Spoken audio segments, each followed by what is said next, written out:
pupun shop ito. Pag wala nang naipadala si Brother Kampitan na pamasahe, wag mo pupun shop ito. Mahirap na eh. Wala ka nang titingnan yan. Nasa sample token ng Lighthouse, Sister Francis. Pero nais kong tawagin, pati yung mag-asawa, no?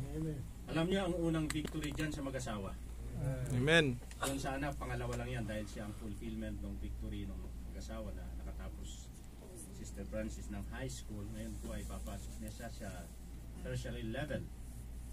At siya magka-college na sa atin. At alam ko nakakatuwa ito. That is the honor na may pagmamalaki ni Brother Kampitan na yung kanyang anak ay nakatapos. Sa loob na ni Brother Riner, mayroon na akong anak na pupunta na ng college. At isa na lang, si Bunso na lang. Na? Nice kung tawagin yung mag-anak.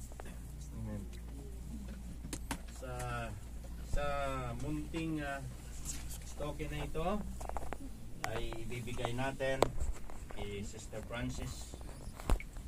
Alam mo, Sister Francis, hindi ka lang gaano kamahal ng Lighthouse, pero makikita mo na merong hindi ka naging kabahagi dito kundi kapamilya ka ng Lighthouse. Congratulations. Thank you very much, mag-anak. At alam nyo, nung ako'y magtapos, hindi ako nabigyan ng ganyan.